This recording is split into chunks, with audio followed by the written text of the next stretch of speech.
Scott Horton is one of the only people in this movement who makes me feel like a lazy bum, okay? I don't know how many thousands of interviews this guy has done over the years. He's like one of the favorite guests on my show. And he's also a favorite guest for me because all I have to do is ask him a question. Then I can go downstairs, make a sandwich, mow the lawn, come on back up there. But this guy is one of the hardest working people in the movement. He knows everything there is to know. But whatever the foreign policy subject is, I immediately think, I wonder what Scott Horton's take on it is. And even if there's some big complicated thing that I'll never understand, I feel comforted knowing that if I needed to understand it, Scott could explain it to me. So ladies and gentlemen, a big, big cheer for the hero himself, Scott Horton.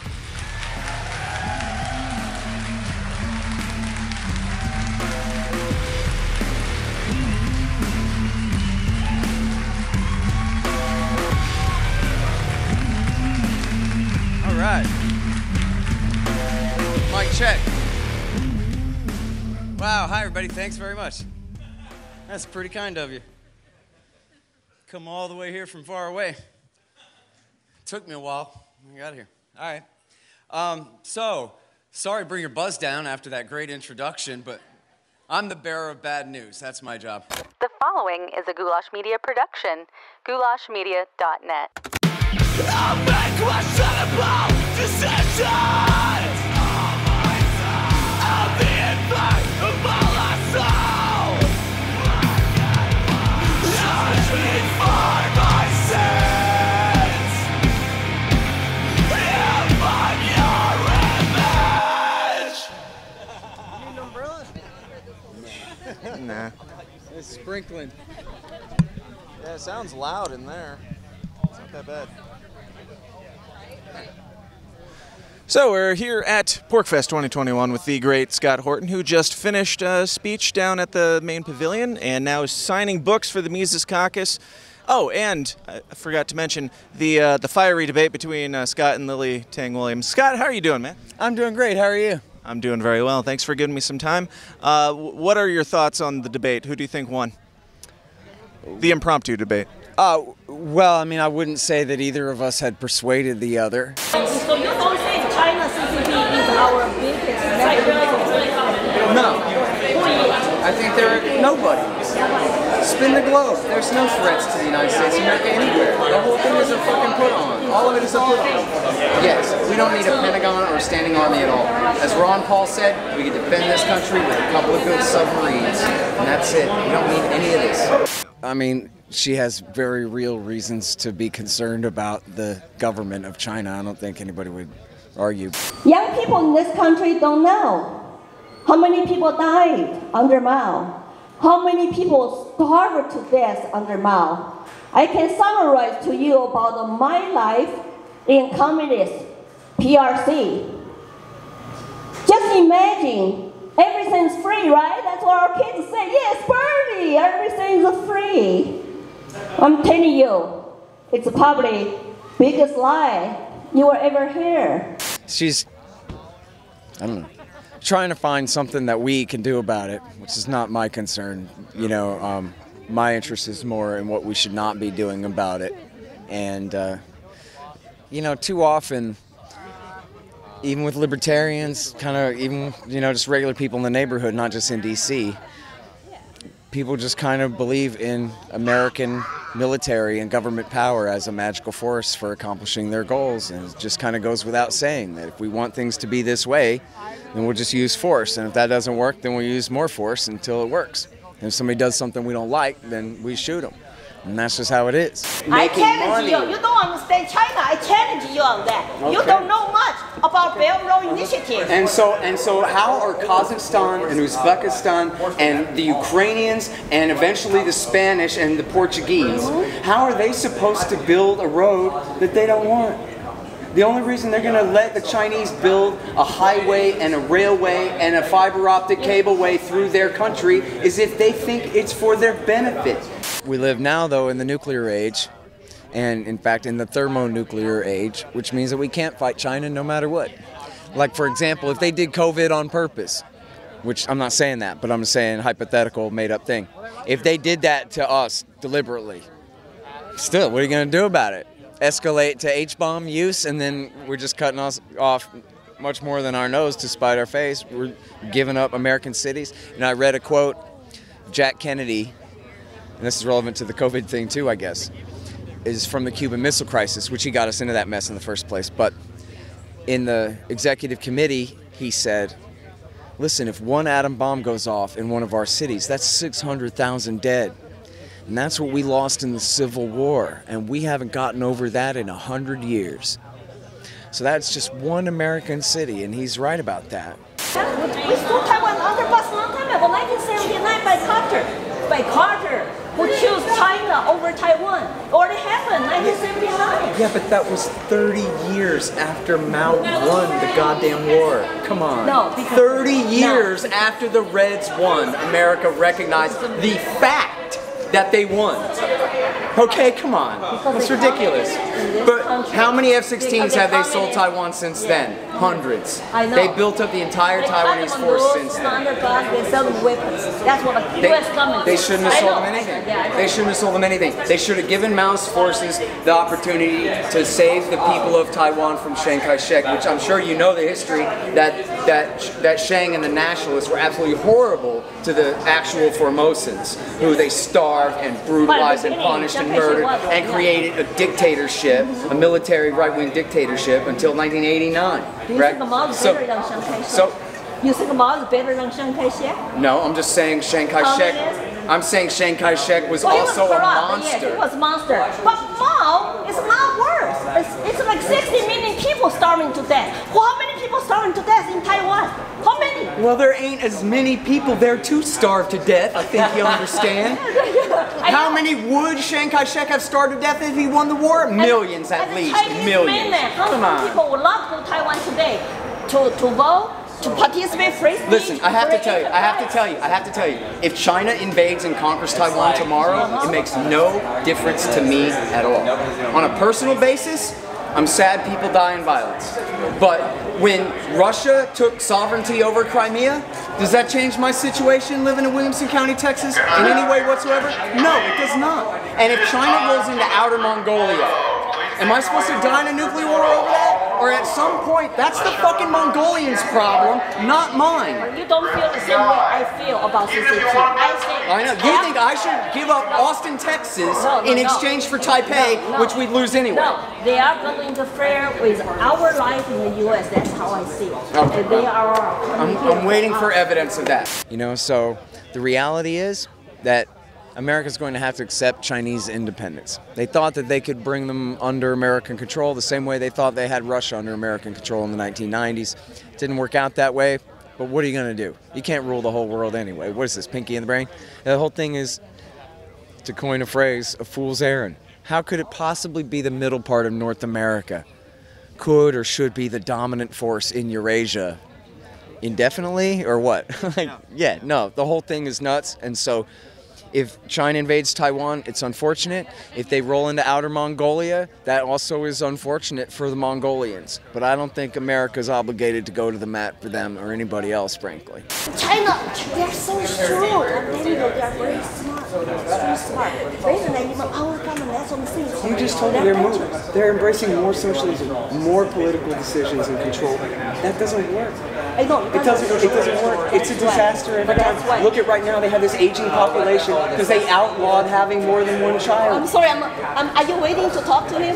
Yeah, no, this is exciting. Oh, I'm kidding. No, we should have the central planners outlawed having children. Now the society is falling down dead of old age. I'm supposed to be afraid of a society that's like 3/4 people over the age of 45 and 50 years old with no young people because they decimated their own population. Oh, they just changed the policy to 3 children now. See, now when one child remind me to start being afraid in another 25 years. So of course the question always comes down to the not stereotype, but I don't know, the Nazis. We're the ones who stormed in and saved the Jews from the Nazis.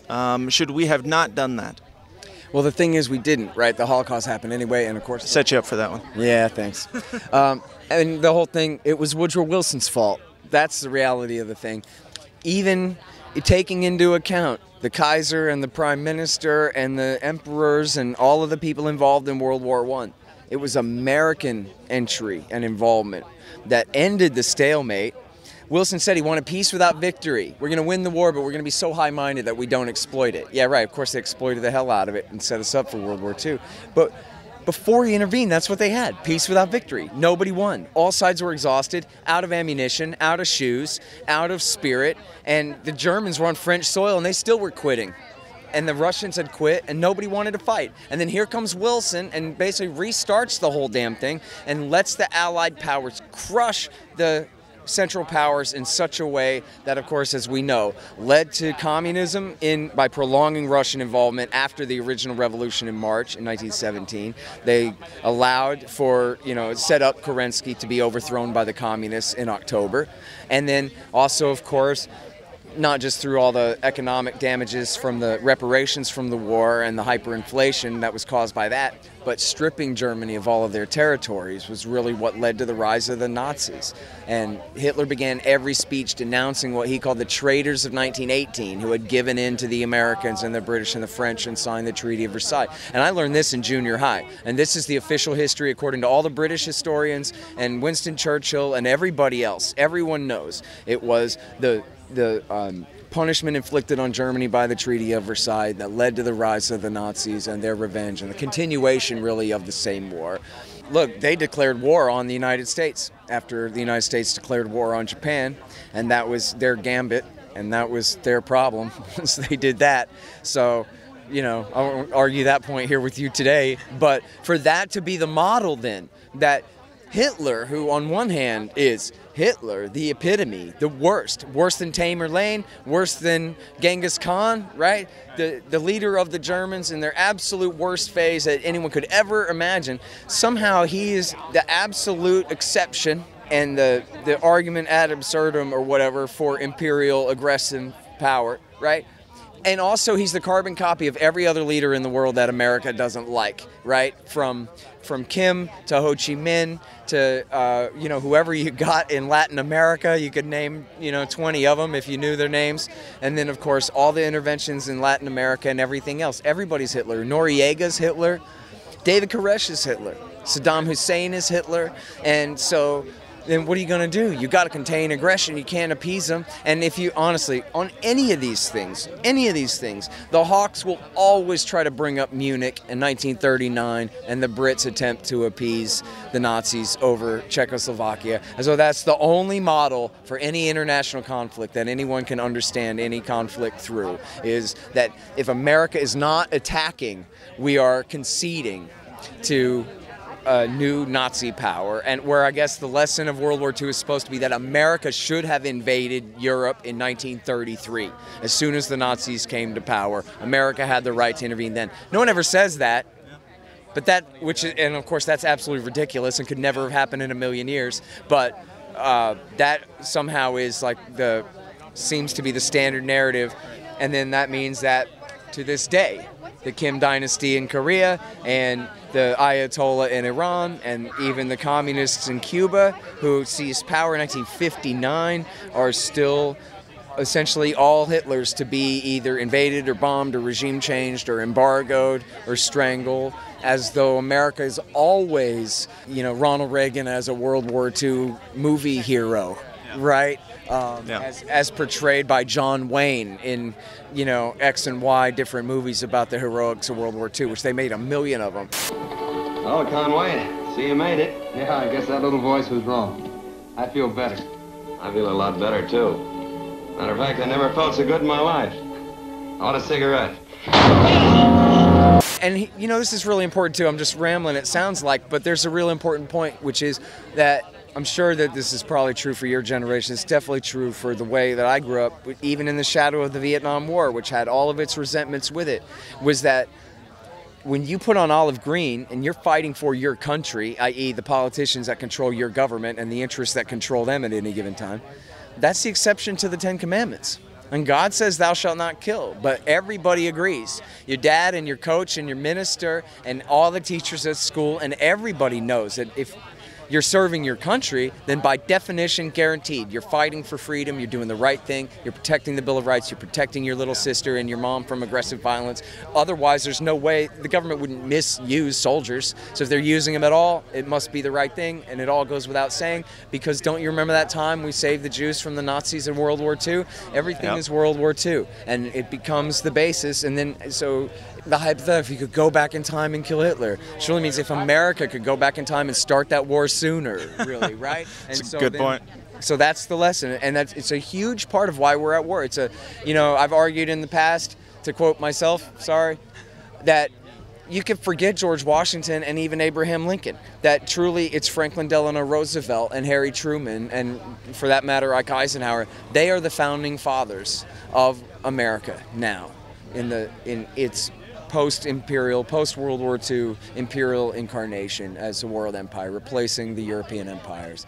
And the old republic is dead, and this is the empire they built in its place. And if you ask the Hawks, again back to their own belief in this stuff, they'll tell you, look, America's kept the peace for 70 years. The peace, you call it. And they just mean we haven't had a major war in Europe. But we haven't personally felt it, so it's fine. Right. But they really say it that way, as though all these wars don't count. 2 million in Korea, 3 million in Vietnam and Laos and Cambodia, 1 million Iraqis, 500,000 Syrians. I bet you 1 million Yemenis by the time they're done, and plus all the proxy wars when Nixon helps the Pakistanis slaughter the Bangladeshis, or when the CIA tells Suharto to massacre all the East Timorese or whatever. This is all American intervention as well. CIA, right-wing fascist dictators all through Latin America slaughtering innocent people. Congressman, you don't think that changed with the 9/11 attack, sir? What changed? The non-interventionist policies. No, non-intervention was a major contributing factor. Have you ever read about the reasons they attacked us?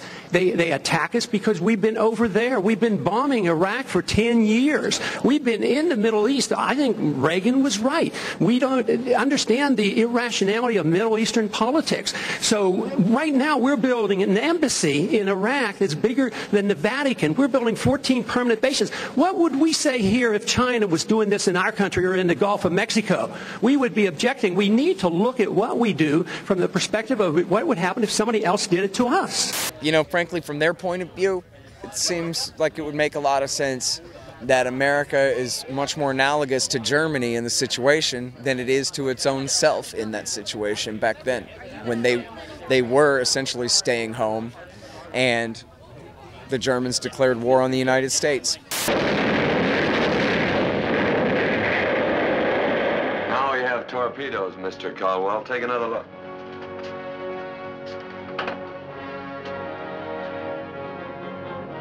Gee, that's the first time I ever saw a sub get knocked off.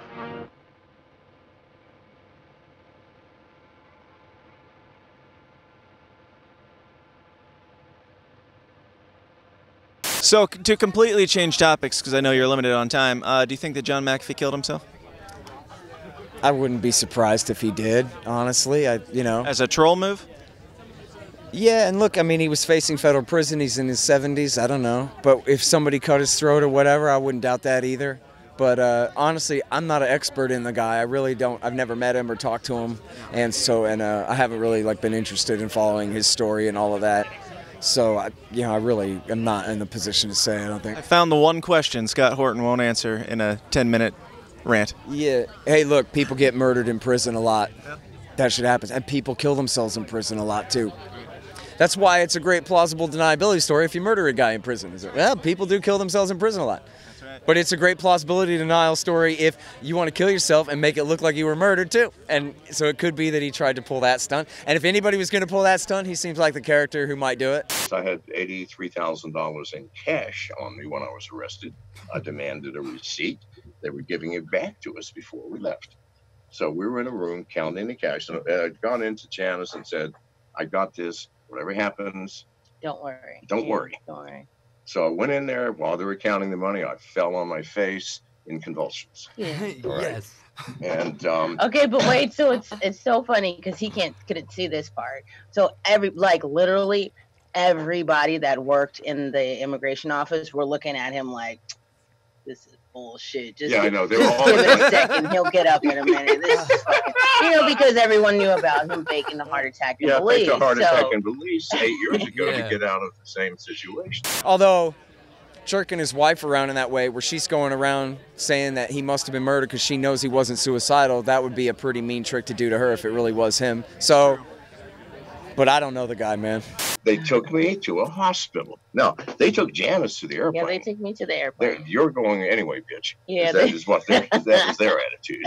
Yes, it was. However, I knew one thing. I had played it well enough to fool the one doctor that was there. Now, he was looking at me so goddamn skeptically, and yet after a while he nods and he says, "Get an ambulance." Okay. So now I've won. Yeah. I know. I played it so well that I might just die at any moment from a burst blood vessel in my brain. And what's that going to look like internationally?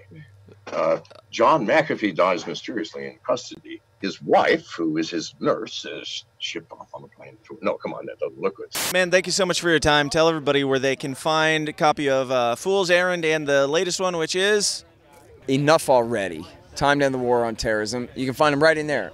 Yeah. So come over here. This is coming out in the future, but come to the Mises tent in the future and grab a copy, or anywhere else. Yeah, if you go to enoughalready.net. I'll give you the mic. You just tell everybody anything that you want for as long as you feel like. Well, first of all, the most important project on the internet is antiwar.com, and then I'm also I'm the editorial director there. I'm not taking the credit for this site. That's everybody else's great hard work for you every day there, antiwar.com. And then I'm the director of the Libertarian Institute, and that's Sheldon Richmond and Pete Quinones and Kyle Anzalone, and then also a bunch of great podcasters, Tommy and Keith and Patrick and everybody. It's a great time over there at the Libertarian Institute. And if you go to libertarianinstitute.org/books, you can find both of my books, all three of them really. It's Fool's Errand, Enough Already, and The Great Ron Paul, which is transcripts of all of my Ron Paul interviews. I'm really proud of that one too. 29 of them, no, 30 of them, and 29 of them. $1,600 billion, $1,400 billion, $1,400 billion. No, 29 of them, and a speech that I gave about how much I love the guy is in there. Oh, I do a show on the radio in Los Angeles on Sunday mornings, KPFK 90.7 FM at 8:30, Anti-War Radio, and I do a podcast, and you can find the full archive, 5,500 something of them. 740 million billion. At scotthorton.org and at youtube.com/Scott Horton Show. And yeah, that's it, I think. So thanks. Antiwar.com is the most important part of that. I hope you guys will read it all the time. I really appreciate all the people who are responsible for bringing me here and having such a great time. Cheers to you guys. I'll make questionable decisions. I'll be in fact